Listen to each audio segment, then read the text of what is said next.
Okay, maybe I just suck. All right, moving on. I super don't know how to do this. Sorry to say, you're stuck with me today. And we got Sam here. Josh will be joining eventually. Hi, Viv. Yep, this is what you get. Let's play some Elden Ring. Roll it up. Not this time. So yeah, I think I'm gonna do warrior. We're gonna. What do we want to call this dude, gang?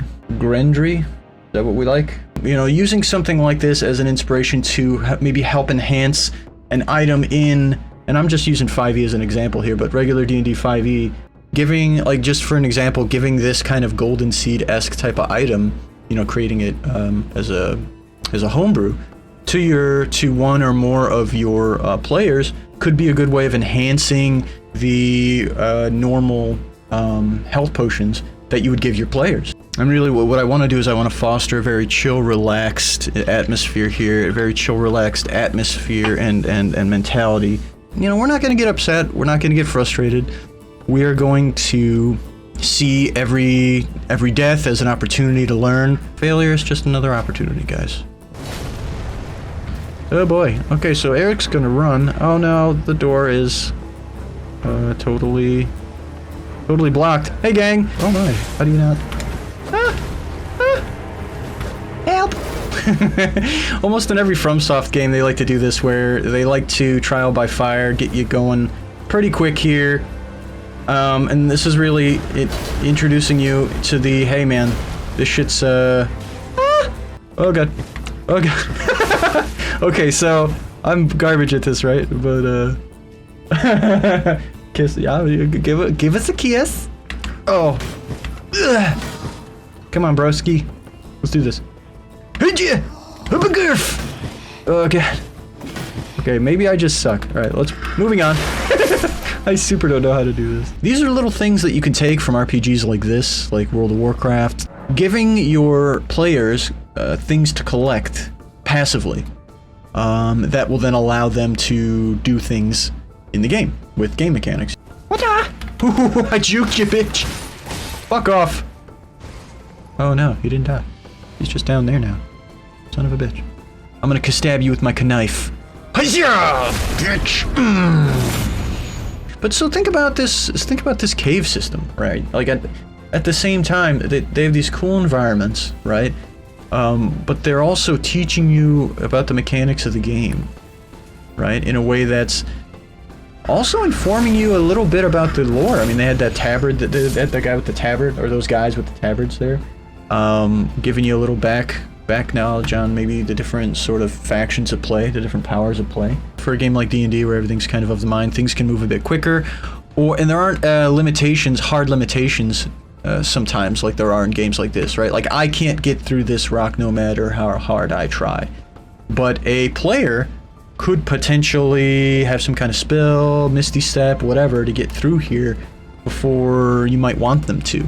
So when you're building environments, right, when you're building levels and encounters, being aware of what your players have at their disposal is a good thing, but also being open to things not going exactly the way that you plan, right? Because really what you don't want to do is you don't want to take away player agency at any point. I'm literally blowing my mic, so I can't Jesus get Christ. any closer. Okay, so, all right, well don't blow your mic, please. Let me just raise your volume. Yeah, please don't. Please do, and I want a video of it. Okay, Thanks. how about no? How about no? Okay. You guys can build lore, both game lore and culture, world lore, gods, pantheons and shit into your game, but make it useful. Make it where they want to learn about these things. Why do they want to learn about these things? Well, because it helps them progress in their goal, in the story, in whatever they're doing. Don't just sit there and ramble on. Like Tolkien, right? You're going from point A to point B, and you're traveling, and then while they're traveling, you spend half a chapter on this piece of land and why it's significant. And for folks that have all day and are sitting there, I mean, reading books is sometimes different, right? But if you're there to have fun and play and roll some dice, that slows the gameplay down. Okay, and we have what looks to be I would another like to sided know race. who's lighting all these candles. Right. These torches. No, but actually that begs the question, right? Who is lighting all of these torches? Is it like an ever-burning torch? Someone must be coming through here. Yo, what is up with this place and people cutting off their fingers and leaving around places? Skillet, I have no answers for you. If we want to talk about how this game compares to Dungeons and Dragons, at its core, I would like to. I mean, I wasn't around for it, but at its core, from what I'm to understand, from what I've read, and from what I've watched people talk about it, this is really true to form with classic Dungeons and Dragons, where everything is super deadly. You have to manage your inventory, your load, so to speak.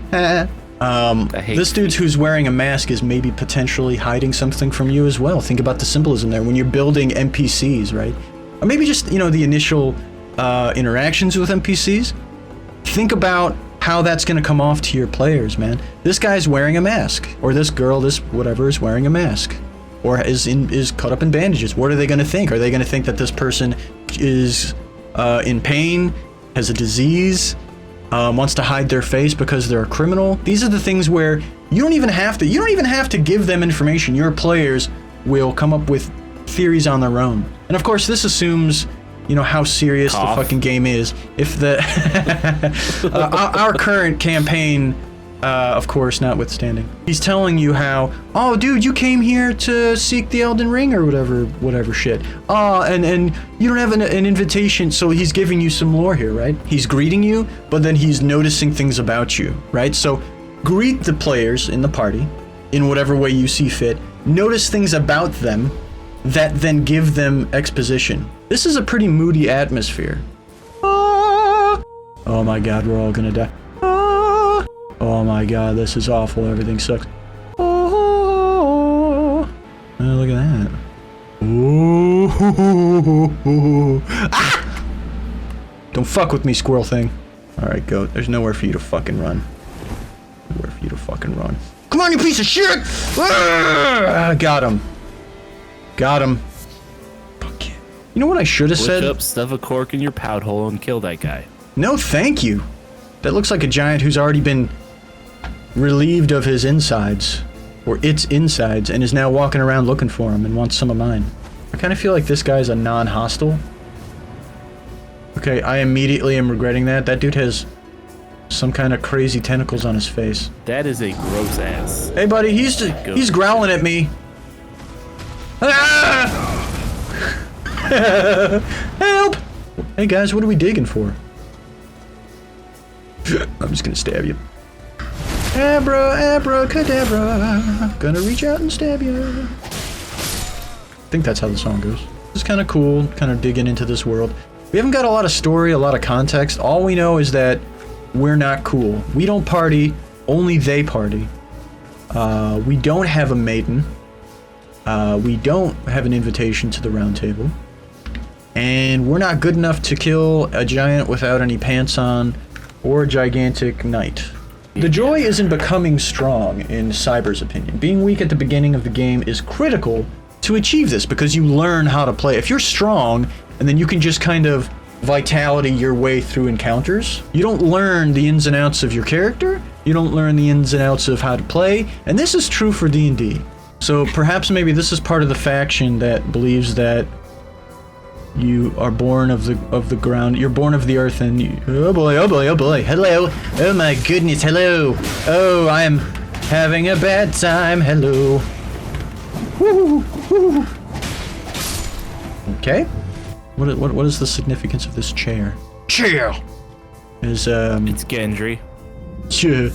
Cyber, there's actually an item that will let you transform into a copy of a random object from that type of dungeon.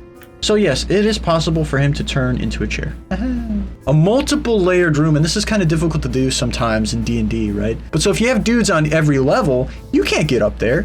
And if you're a wizard, maybe you can do some kind of levitate deal to get somebody up there. Maybe somebody can climb somehow, but it still takes like a turn to get up there, right? So you got dudes shooting at you from up there. You got dudes engaging you in melee from down here, right? And if everything kind of builds this bleed meter on you, maybe this is a bad time, and maybe you need to use some tactics to lead them into a spot where you have the advantage.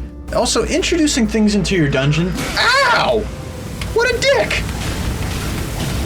everybody knows the speedrunners just run past everything. Ah! Oh no! I got hit. Oh no. Okay. Oh my god, no! That's cool. Fire. That's fucking cool level design. Well, I was hoping that there would be a switch to turn this off with, but oh! For real?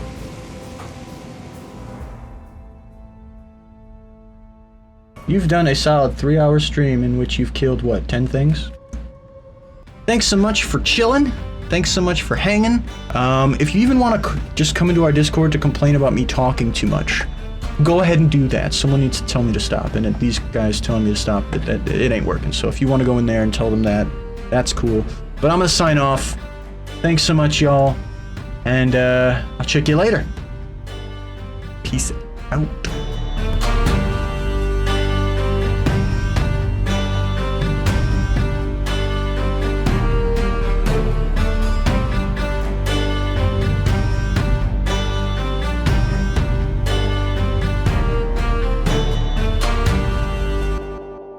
Literally blowing my mic.